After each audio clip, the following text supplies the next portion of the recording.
교회로 번역된 헬라어 에클레시아는 무엇으로부터 불러내다라는 의미를 가지고 있습니다. 하나님께서 주도적으로 세상 가운데 흩어져 있는 하나님의 백성들을 불러 모아주시고 그렇게 불러 모아진 교회 공동체의 아버지가 되어주셨습니다. 우리 공동체, 이 공동체가 모이는 목적이 있습니다. 그것은 복음의 증인으로 세상을 향해 흩어지기 위해서입니다. 이 자리에 앉아 예배하는 우리는 하나님의 부르심이 있고 또한 하나님의 보내심이 있음을 깨달아야 됩니다. 오늘 본문에서 우리는 다윗을 부르시고 다윗은 어떻게 그 부르심에 응답하였는지 알 수가 있습니다. 본문 70절, 71절을 보니까 또 그의 종 다윗을 택하시되 양의 우리에서 취하시며 전 양을 지키는 중에서 그를 이끌어내사 그의 백성인 야곱 그의 소유인 이스라엘을 기르게 하셨다라고 했습니다. 우리가 볼 것은 이 말씀에서 하나님께서 다윗을 부르시는데 다윗이 무엇을 할 때 어디에 있을 때 부르셨는가입니다. 그것은 양의 우리였습니다. 그곳에서 자기에게 주어진 일을 열심히 하고 있을 때 하나님께서 우리를 부르셨다, 다윗을 부르셨다라는 사실은 우리에게 굉장히 중요한 메시지입니다. 하나님은 삶의 현장에서 우리가 어떠한 모습으로 사느냐 중요하게 보신다라는 것이죠. 하나님 앞에 모여서 이렇게 거룩하게 예배하는 예배자의 모습도 중요합니다. 그러나 더불어서 엿새 동안 우리가 어떻게 지내는지 그 삶의 현장에서 우리의 모습에 하나님께서는 관심 가지시고 귀하게 보신다라는 거죠. 여러분 엿새 동안 어떻게 사셨습니까? 혹시 여러분이 엿새 동안의 시간에서 가장 많은 일을 한 것이 무엇입니까? 혹시 이거 아니십니까? 성경에서 하나님의 부르심을 받은 사람들의 기록을 쉽게 찾을 수가 있습니다. 예수님의 제자들을 부르실 때 예수님은 그들의 삶의 현장에 직접 찾아가서 그를 부르셨습니다. 예수님은 밤새 고기를 잡았는데 한 마리 물고기도 못 잡았던 베드로에게 찾아가서 깊은 곳에 가서 그물을 내려라 라고 말씀하셨습니다. 여기서 중요한 것은 예수님께서 베드로의 어떤 모습을 보시고 그를 제자로 부르셨느냐입니다. 만약 예수님께서 무언가 이룬 성취도, 성과를 중요하게 보셨다면 베드로는 탈락입니다. 어부인데 밤새도록 고기 한 마리도 못 잡았다면 그는 무능한 겁니다. 그런데 예수님은 얼마나 많은 고기를 잡았느냐가 아니라 실패의 그 자리에서도 끝까지 자신의 자리를 지키면서 주어진 자리에서 최선을 다하는 베드로의 모습을 예수님은 주의 깊게 바라보신 것입니다. 세상의 관점에서 한번 보세요. 베드로 매력 없습니다. 똑똑해야죠. 그물에 고기가 안 잡힌다고 그냥 돌아와서 그물을 정리하고 다음에 고기 잡으러 가야지. 여러분 그런 사람이 여러분의 직원으로 여러분의 자녀가 여러분이 함께 일해야 되는 사람이면 여러분 속 터져 죽습니다. 어떻게라든지 고기를 못 잡았어. 그러면은 조금 촘촘한 그물을 쓰던가 아니면 낚시를 하던가 전기를 흘려보내서 다 호수에 있는 물고기들 감전시켜 버리던가 쌍끌이배를 끌고 와가지고 바다까지 다 훑던가 뭐를 해서라도 배를 가득 채워야 되는 거 아닙니까? 그래야지 예수님이 딱 보시고 야 내가 너를 인정해 줄게, 너의 실력을 인정해 줄게, 뽑아주겠다. 사실 그것은 세상의 관점이죠. 세상은 이런 관점으로 사람의 능력을 판단합니다. 그런데 예수님은 결과가 아니라 그 결과가 성공이든 실패이든 상관없이 자신에게 주어진 그 자리에서 묵묵히 최선을 다하는 모습을, 그 자리를 지키고 있는 모습을 귀하게 보시고 부르시는 분입니다. 마태도 마찬가지죠.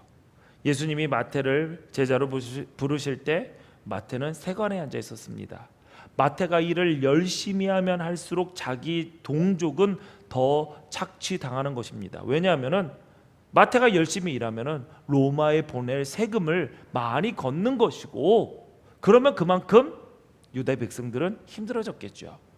그냥 세리는 대충 일하는 척만 하면 좋을 텐데 예수님은 세관에서 열심히 일하고 있는 세리 마태를 부르셨습니다. 그렇다면은 예수님은 자기 동족을 착취하는 일이라 할지라도 자기에게 맡겨진 일을 최선을 다하기만 하면 부르시는 거 아닌가? 그러면 나는 진짜 열심히 공부 안 하고 열심히 핸드폰 게임만 하는데, 내가 리스 쇼츠는 엄청 열심히 보는데 내가 한 번 집중하면은 3시간 4시간 금방 가는데 그럼 하나님께서 나를 부르실까? 글쎄요, 잘 모르겠어요. 세리 마태가 부르심 받은 것도 사실 저는 이해가 되지 않습니다. 근데 더 이해가 되지 않는 사람이 하나가 더 있습니다. 누구냐면 바울이에요. 바울은 예수 믿는 사람을 잡아다가 죽이는 사람이었습니다. 당시에 예수 잘 믿는 사람이 없었던 것이 아니었습니다. 그때는 예수 믿는다라는 거 하는 자체가 목숨을 건 거예요. 내가 예수를 믿고 주일에 모여서 예배를 드렸다가 나아가다가 잡혀서 죽을 수도 있는 거고, 누군가가 봐서 신고를 해서, 아니면 내가 말 중에 갑자기 예수 믿는 사람의 티를 내거나 그러면은 그냥 죽는 때였습니다. 그냥 죽는 때였죠. 잡혀서 죽는 때고, 사회에서 매장당하고 왕따당하고 아무것도 할 수 없는 상황이었죠. 당시에 예수 믿는다라는 것은 목숨 건 거고, 그만큼 믿음이 좋았던 거고 열정도 있었을 겁니다. 그러면 그들 중에서 한 명을 뽑아서 사도로 만드셔야죠. 그런데 그런 사람들, 목숨 바쳐서 예수 믿는 사람들을 목숨 걸고 찾아내서 그 목숨을 뺏는 바울을 왜 하나님께서 부르셨을까요? 바울을 쓰려면 엄청 다듬어야 했습니다. 그 사람을 어떻게 바로 갖다 씁니까? 훈련시켜야죠. 준비하는 일도 복잡하고 번거로운 일임에 분명합니다. 사실 성경에서 바울이 사도로 서가는 과정은 굉장히 복잡한 과정이었어요. 일단 다메섹을 씩씩거리면서 바울을 다메섹으로 씩씩거리면서 보내야 돼요. 그 바울을 열심히 씩씩거리면서 내가 다 잡아 죽일 거야 하던 그 바울을 찾아가셔서 빛을 내리시고 말씀을 걸어 주셔야 돼요. 바울아, 바울아, 주님 당신은 누구십니까?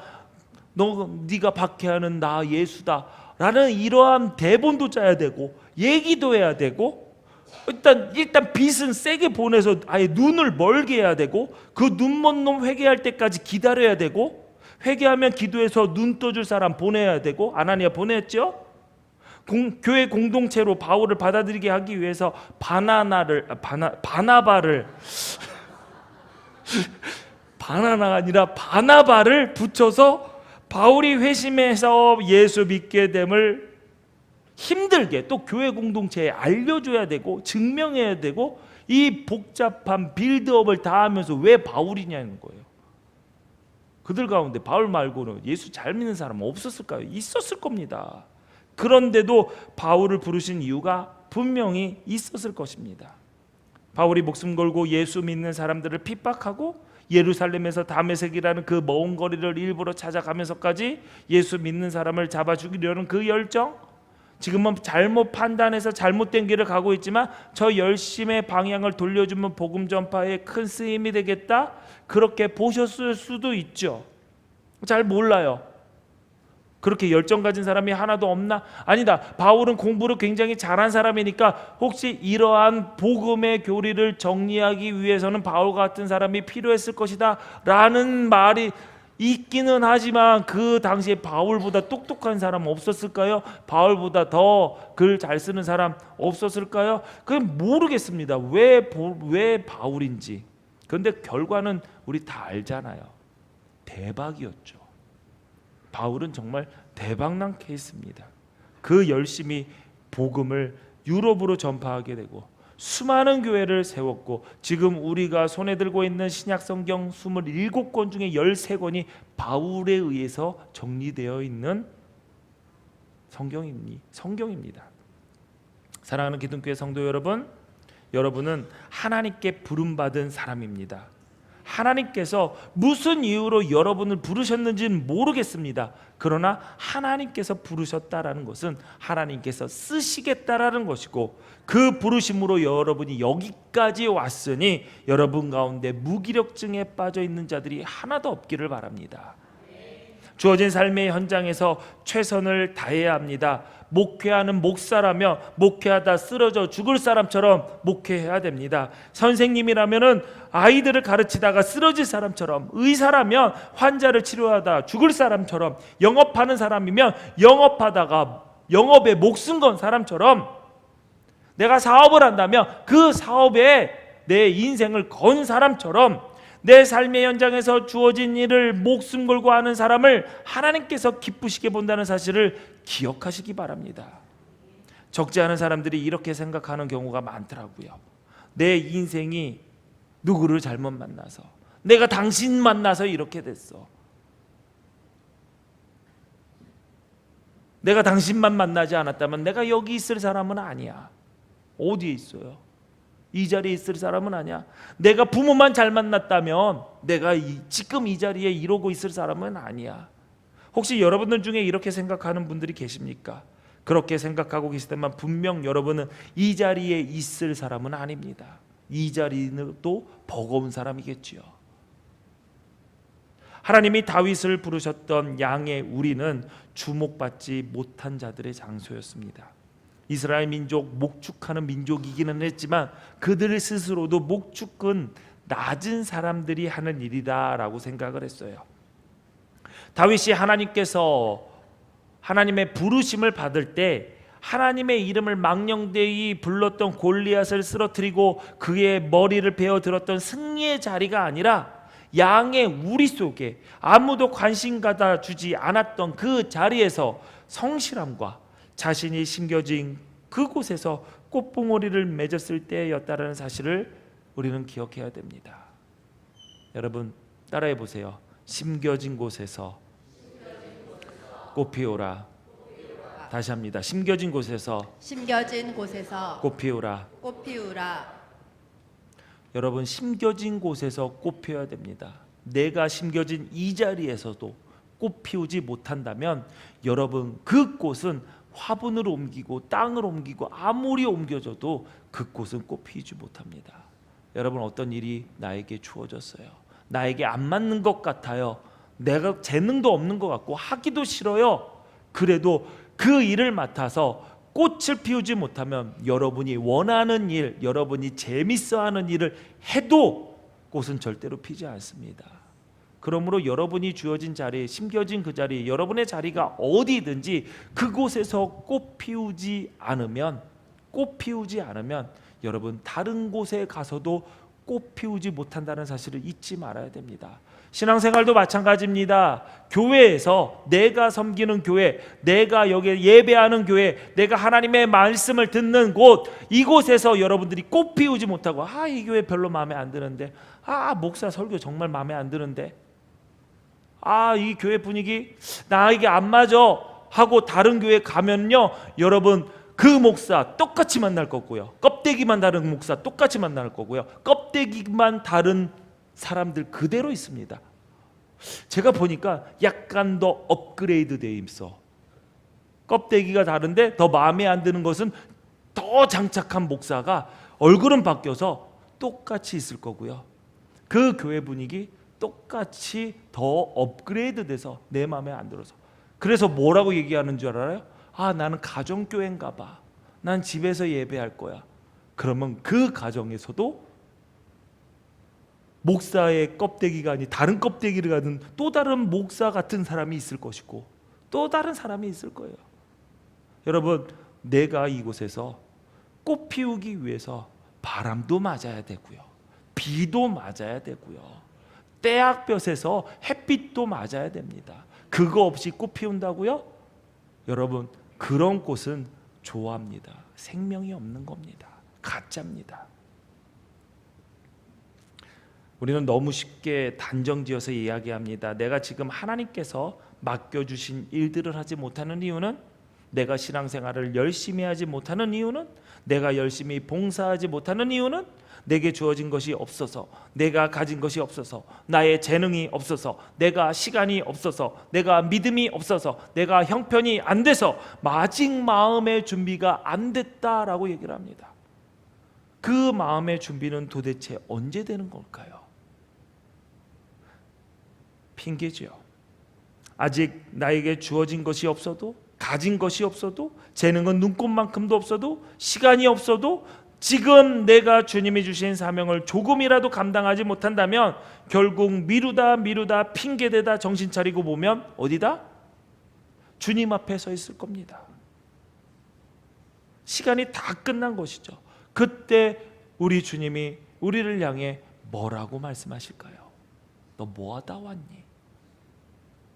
예수님께서 말씀하신 달란트 비유 생각해 보십시오. 마태복음 25장에 보면 주인이 먼 나라로 떠날 때 종들에게 달란트를 맡깁니다. 한 명에게는 5달란트, 다른 한 명에게는 2달란트, 다른 한 명에게는 1달란트를 맡겨요. 주인이 오랜 시간 있다가 돌아와서 결산을 할 때 5달란트 맡겼던 종은 5달란트를 남겼고 수익률 100%, 2달란트 수익률 100%, 2달란트를 남겼어요. 그리고 1달란트 맡긴 종은 1달란트 그대로 가져왔습니다. 원금 손실은 없었죠. 여러분, 1달란트 받은 종은 책망받았고 5달란트, 2달란트 받은 종들은 칭찬받았습니다. 100% 수익률을 달성했기 때문에 칭찬했을까요? 그렇지 않았습니다. 마태복음 25장 21절 23절을 보니까 주인이 이르되 잘하였도다 착하고 충성된 종아, 내가 적은 일에 충성하였음에 내가 많은 것을 내게 맡기리니 내 주인의 즐거움에 참여할지어다. 공통적으로 하신 말씀이에요. 내가 적은 일에 충성을 했다. 주인이 칭찬하신 이유는 남겨서가 아니라 충성했기 때문입니다. 1달란트 받은 종은 왜 책망하셨을까요? 남기지 못해서요? 그래도 원금 손실은 없었잖아요. 아이, 목사님, 물가 상승률 따지면은 마이너스 손해지요. 근데 주인은 이렇게 말합니다. 너가 나를 무언가 남기는 것만 보는 주인으로 봤다면 이 돈을 가져다 땅에 묻는 것이 아니라 어디에 맡겨서 이자라도 받아야 될 것은 아니냐. 저는 이 말씀을 통해서 유추해 볼 때 이 주인은 1달란트 받은 종이 1달란트 갖고 사업에 실패를 해서 원금을 다 잃었다 하더라도 책망하실 분은 아니구나라는 것을 알게 됩니다. 알 것 같아요. 왜냐하면 정말 충성하려다가 실패했다면 다시 한번 해봐라 하고 1달란트를 주셨을 거고, 만약에 이 1달란트가 모자라서 큰일을 못했다, 일을 못했다라고 하면 1달란트를 더 주셔서라도 다시 한번 기회를 주셨을 것이라고 생각이 됩니다. 이 주인, 다시 말해 예수님은 1달란트를 받았지만 그것을 땅에 묻어두고 아무것도 하지 않았던 종을 향해서 악하다라고 책망하셨어요. 여러분, 예수님에게 게으른 것은 악한 거예요. 우리가 생각하는 게으름이 아니에요. 하나님께서 주신 생명, 그 시간을 땅에 묻어놓은 것 같이 아무것도 하지 않는 듯 살아가는 것, 그것이 게으름이에요. 우리는 주님 앞에서 우리 스스로가 죄인이라고 고백하고 주님이 용서하심을 구하고 십자가의 보혈로 인해서 우리의 죄가 용서받은 사람임을 고백합니다. 우리는 스스로 죄인이라고 생각하고 죄가 있다고 용서받았다고 얘기하지만 이 자리에 앉아 계시는 분들 대부분 나는 그래도 악한 사람은 아니다 라고 생각을 하실 거예요. 솔직히 말해서 좀 못된 구석이 있어서 그렇지 내가 어디 가서 악하다라는 소리를 들을 정도는 아닌 거예요. 그렇죠? 내가 살면서 이 악한 놈, 악한 자식아, 너 너무 악해 라는 소리를 들어봤다. 한번 손 들어보세요. 한 분, 두 분, 뭐 둘이 번 되세요. 없어요. 아무리 생각을 해도 내가 그래도 조금 못된 구석은 있어도 악한 사람은 아니라는 거예요. 그런데 우리가 기억할 것이 있습니다. 주님은 악한 것과 게으른 것을 동일하게 보신다는 거예요. 나 게으르다. 솔직히 나 게으르다. 게으른 면이 있다. 네, 됐어요. 내리세요. 많이 들어서 좀 놀랐는데 이렇게 드신데 왜 악할 때 안 드셨어요? 악할 때라도 드셔야죠. 여러분, 삶의 현장에서 주님이 칭찬하시는 것은 적은 일에 충성할 때라는 거예요. 우리가 주님의 일이라고 하면 충성해야 되니까 교회에 와서 무슨 일을 하고 그것을 먼저 생각을 하는데 아닙니다. 삶의 현장을 얘기하는 거예요. 삶의 현장에서 적은 일에. 여러분, 오늘 아침에 일어나셨을 때 여러분의 이부자리 정리하고 나오셨습니까? 정리하고 나오셨어요? 우리 예찬이 정리하고 나왔어요? 옆에 친구들한테 한번 물어봐. 동생들한테. 야, 이부자리 정리해 지금. 빨리 정리하라고 해. 일어나. 이부자리 정리해 빨리. 분명히 3층에 있을 때 엄청 눈이 총명하니 반짝반짝하면서 얘기하는 걸 내가 분명히 보고 왔는데 지금 얘네들 눈이 없어요. 눈 떠! 고개 들고.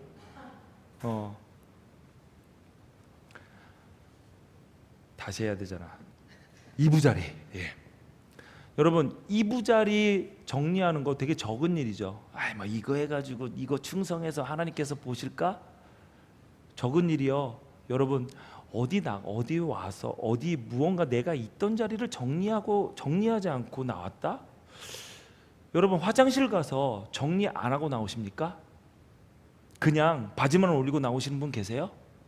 화장실에서 정리 안 하고 일 보고 손 안 닦고 이렇게 나오시는 분들 거의 없어요. 다 정리하고 나오세요. 물론 쓴 것은 정리 안 해도 내 몸에 관련돼 붙어 있는 것은 정리 다 하시잖아요. 정리하고 나오세요.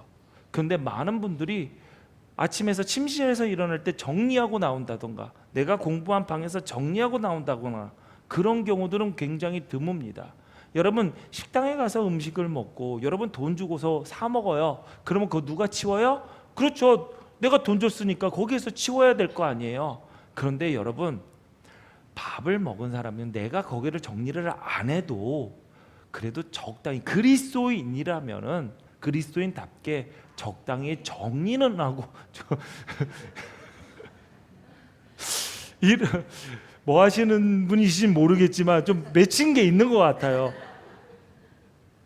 여러분, 그리스도인이면요 밥 먹을 때 기도하잖아요. 그러면 주인들 다 볼 거 아니에요. 서빙 본부는 알 거 아니에요. 야, 여기가 그리스도인들이 기도하고 밥 먹은 자리구나 알 거 아니에요. 적당히 의자도 넣고 깔끔하게 나와야지. 여기가 전쟁터인지 밥을 먹었는지 모르고 이거 제 반찬 재사용 안 하게 해야 돼 하면서 국물을 다 이렇게 붓는 분들도 계세요. 그거는 거기서 알아서 할 거예요. 그 양심에서 알아서 하는 거지. 그거 못하기, 그거 부으면요 씻혀서라도 놔요. 그거 굳이 그렇게 할 필요 없어요. 내가 지나고 내가 사용한 자리 깔끔하게 하고 나오는 것이 맞습니다. 왜요? 적은 일이에요. 그래도 그렇게 해야지 예수 믿는 사람 좀 달라 보이지 않을까요? 여러분, 적은 일이 다른 게 아닙니다. 내가 왔다가 지나간 길 그래도 깔끔하게 갔다. 그리고 빛이 난다. 내가 왔다가 간 관계 속에서는 빛이 난다. 뭔가 끈끈함이 있다. 내가 머문 그 자리는 꽃향기가 난다. 그리스도의 향기가 난다라는 소식. 그것이 적은 일에서 시작된다는 사실을 알아야 됩니다. 가정에서도 마찬가지입니다. 여러분, 내가 별거 아니지만 티나지 않는 일이지만 내가 도와준다가 아니라 내가 함께한다. 그 가정이 남의 가정이라면 여러분 할 필요 없습니다. 여러분, 제가 여러분을 초대해서 왔어요. 여러분이 왔어요. 근데 여러분이 목사님 왜 이렇게 지저분하게 살아요 하면서 청소기 꺼내서 막 하고 칫솔로 화장실에 곰팡이 다 지우고 있고 락스 뿌리고 빨래 막 하고 있으면요, 그거는요 실례예요. 손님은 그냥 가만히 있는 거예요. 내 가정에서 손님 취급 받으려면 가만히 계세요. 무슨 말인지 알죠? 청소년들, 내 가정에서 손님 취급 받으려면 그냥 가만히 있어. 아무것도 하지 마. 밥 먹고 그냥 잘 먹었습니다 인사만 하고 일어나. 자고 일어나서 그냥 퍼질러 놓고 그냥 일어나. 손님은 언제 되냐? 때 되면 나가야 됩니다. 무슨 말인지 알죠? 쫓겨날 각오를 하고, 해 떨어지면 손님은 나가야 돼요. 쫓겨날 각오를 하고. 남편분이 그러면 여러분, 손님 나가십시오, 이제 가십시오. 아내가 그런다면, 자식이 그런다면 내보낼 수 있어야 돼요. 내가 나가겠다라고 손님으로 그렇게 살아가니까 그런 모습을 보입니다. 여러분, 제가 웃자고 하는 소리가 아닙니다. 적은 일이라는 것은 가장 가까운 사람들이 보게 되어 있어요. 여러분, 가정에서 적은 일에 충성하는 사람 되시기 바랍니다. 여러분, 우리 이 세상에서 그리스도인으로 부름받았습니다. 성도로 부름받았어요. 삶의 현장에서 부름받았어요. 오늘 본문에서 나와 있는 양의 우리예요. 양의 우리. 양의 우리, 삶의 현장에서 우리를 선택하시는 하나님의 부르심에 우리가 순종하는 것이 하나님 앞에 진정한 예배자로 서는 것입니다. 그런 일상 속에서 충성할 때 하나님께서는 잘하였다, 착하고 충성된 종아, 내가 적은 일에 충성하였음에 많은 것을 너희에게 맡기리니 너희 주인의 즐거움에 참여할지어다. 하나님께서 부르실 때 우리는 어떻게 응답해야 될까? 시편 78편 72절에 이에 그가 그들을 자기 마음의 완전함으로 기르고 그의 손에 능숙함으로 그들을 지도하였도다 라고 했습니다. 하나님의 부르심에 다윗은 자기의 마음을 완전하게 기름으로 하나님의 부르심에 응답했습니다. 내 마음을 완전하게 키워나갔다라는 거예요. 나의 마음을 완전하게 길렀다라는 말이 무슨 의미일까요? 개역 한글에는 그 마음을 성실함으로 길렀다라고 했고요. 쉬운 성경은 순전한 마음이라고 했고요. 공동 번역을 보니까 다윗은 이 백성을 한 마음으로 보살폈다라고 번역했습니다. 새 번역에는 한결같은 마음으로 그들을 길렀다라고 했습니다. 번역의 차이는 있지만 한결같은 마음, 성실한 마음, 완전하고 순전한 마음을 가지고 있었다라는 것이죠. 야고보서 4장 8절에 보니까 하나님을 가까이 하라, 그리하면 너희를 가까이 하시리라. 죄인들아, 손을 깨끗이 하라. 두 마음을 품은 자들아, 마음을 성결하게 하라 라고 했습니다. 하나님을 가까이 하는 자 두 마음을 품을 수 없다라고 했습니다.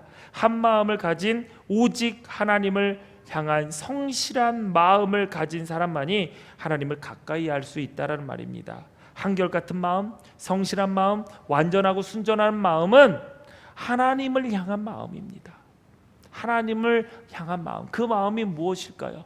하나님이 나를 부르셨다, 택하셨다, 보내셨다, 사명을 맡겨주셨다, 일 맡겼다라는 그 마음, 그 마음으로 하나님을 가까이 하며 내가 이 일을 해서 뭐 좀 얻어먹을 것이 있을까? 그것이 아니라 순전한 마음, 순전한 마음으로 하나님을 바라봤다라는 것이죠. 그런가 하면 다윗은 노력을 통한 실력을 갖추고 있었습니다. 본문 72절에 보니까 이에 그가 그의 손에 능숙함으로 그들을 지도하였다라고 했습니다. 다윗은 마음만 하나님께로 향한 무능한 사람이 아니었어요. 손에 능숙함이 있었어요. 제가요, 사람들을 대해보고 일을 같이 해보고, 그런데 가장 만나기 싫은 사람이 어떤 사람인 줄 아세요? 인품이 좋고 착한데 실력이 없는 사람들이 정말 어렵습니다. 못되기라도 해야지 등을 지거나 자르거나 안 보거나 하겠는데, 사람은 너무 좋아, 착해, 인품이 훌륭해, 그런데 실력은 너무 없어. 이런 사람들이 가장 어려워요. 왜요? 인품 때문에, 사람 괜찮아서, 그래서 기회를 한 번 더 주면 실력이 없어요. 그래서 키워보려고 어떻게든 가르쳐 보려고 그래도 사람은 착한데 배움이 없어. 이런 사람들이 정말 어렵습니다. 여러분, 그런데 착해, 이거 욕입니다. 그런데 착해 욕이에요. 여러분, 실력 없는 사람한테, 능력 없는 사람한테 이 사람 일은 못해도 착해, 그거 칭찬으로 들으시면 안 돼요. 학생들도 마찬가지. 얘 공부는 못하는데, 공부는 열심히 안 하는데 착해, 그거 욕이야. 얘들아, 나 성격은 괜찮아, 이게 아니에요. 실력 없다는 얘기예요. 그런데 다윗은 손에 능숙함이 있었어요. 다윗은 사무엘이 이새의 집안의 아들 중에 하나님께 세울 왕이 있다고 찾아왔을 때 집에 있지도 않았어요. 사무엘이라는 당시의 지도자, 영적 지도자가 자신의 집에 찾아와 아들 중 한 명을 왕으로 세우기 위해 기름을 부으려고 한다. 이새의 입장에서는 얼마나 흥분되었을까요? 우와, 신난다. 진짜 우리 가정에서, 우리 가문에서 왕이 생긴다고? 그런 집안의 경사가 있을 때 다윗은 양의 우리에 있었습니다. 아버지 이새가 보기에도 막내 아들 다윗은 깜이 안 되는 거예요. 그래서 다른 아들은 다 준비시키고 다윗은 들로 보내서 양을 지키게 했습니다. 성경을 보니까 다윗을 8째 중에 말째, 막내라고 표현했습니다. 지금 막내, 막둥이 하면은 귀여움, 이쁨, 애교, 사랑스러움. 당시 히브리 원어의 말째, 막내, 이건 막내 아들로 해석이 되지만 의미는 다릅니다. 좀 빠지는 아이, 모자라는 아이, 들떨어지는 아이, 가치가 없는 아이. 다윗은 가정에서 그런 아이였어요. 아버지 눈에도 성에 차지 않았던 가장 들떨어진 말째가 어떻게 골리앗을 무찔러서 이스라엘을 위기에서 건져낼 수 있었을까요? 바로 손에 능숙함이 있었기 때문입니다. 끊임없이 물맷돌을 돌리며 양을 노리던 짐승들을 쫓았던 과정에서 그 손에 능숙함이 주어졌던 거예요. 여러분, 예수 믿는 사람들 착하기만 해서 착하는 걸로 끝내서는 안 됩니다. 마음이 순전하고 깨끗하고 순결해야 됩니다. 그러나 다른 한편에는 손에 능숙함이 있어야 돼요. 여러분, 기도하기 위해 모은 그 손 위에 물맷돌이 걸려 있어야 됩니다. 지금 여러분 손에 무엇이 들려 있습니까? 여러분은 그 손의 능숙함을 위해 무엇을 하고 있습니까? 여러분 손에는 그 능숙함을 가지기 위해 노력의 흔적이 있습니까? 제가 악기하는 아이들의 손을 종종 봅니다. 현악기하는 애들 손을 보면은 이거는 손이 아니에요. 도톰하게 개구리 손이 하나 올라와 있어요.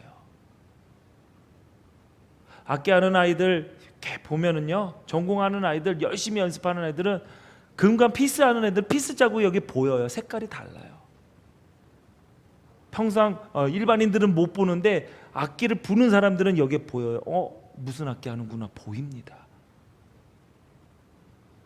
클라리넷 하는 사람들은요, 리드 악기 하는 사람은 리드를 눌러서 이 아래 남니가 뒤로 누워 있습니다. 악기를 든 손가락은 굵어져 있고요. 여러분, 손의 능숙함을 가지기 위해서 곱고 아름다운 손을 포기한 흔적들이 여러분 삶 가운데 있나요? 주님께서 맡겨주신 일을 감당하기 위해서 여러분의 몸에 흔적이 있습니까? 우리 교회 성도들 여러 가지 분야에서 다양한 직업을 가지고 있습니다. 그리고 많은 부모들이 세상에서 정말 똑같은 경우가 하나도 없는 유일한 아이들을 하나님께 받아서 맡아 양육하고 있습니다. 하나님께서 꽃 피우라고 심겨주신 자리가 바로 그곳입니다. 그곳에서 은혜 받은 하나님의 사람만이 누릴 수 있는 부지런함으로 내 앞에 주어진 일에 전문가가 되어 주십시오. 남들이 알아주지 않아도 그 일이 비천해 보여도 그곳에서 꽃 피우기 위해 분투하는 다윗과 같은 인물을 하나님께서 사용하신다는 사실을 기억하십시오. 그곳이 바로 하나님을 예배하는 자리, 하나님의 영광을 높이는 자리입니다. 하나님께서 우리의 삶 속에서 드리는 예배를 기뻐 받으시고 우리를 영광된 주의 일에 부르십니다. 주를 향한 한결같은 마음을 품으십시오. 슬기로운 손을 갖기 위해 부지런히 그 손을 연마하십시오. 주께서 부르시는 그 자리는 하늘의 영광과 존귀함이 있고 우리는 그곳에서 주님과 함께 영광된 일을 하게 될 것입니다. 우리 모두 그 자리에 주인공으로 서는 복된 삶이 되시기를 주님의 이름으로 축원합니다. 기도하시겠습니다. 전능하신 하나님, 은혜와 사랑을 감사합니다. 주님을 향한 늘 한결같은 마음으로 굳게 서게 하옵소서. 주님만 바라보며 주의 나라와 그 뜻을 위해 충성하는 마음 붙잡아 주시옵소서. 주님께서 주신 달란트를 땅에 묻어놓는 게으른 자가 아니라 주께서 허락하신 것들을 능숙하고 슬기롭게 손에 익히기 위해 열정을 품고 주님의 일을 준비케 하여 주옵소서. 그래서 주께서 우리를 부르실 때에 아멘하며 가장 먼저 주 앞으로 달려나가 주의 일에 힘쓰는 자리, 영광된 자리, 오직 주께 영광 돌리는 주인공으로 서게 하옵소서. 예수님의 이름으로 기도하옵나이다. 아멘.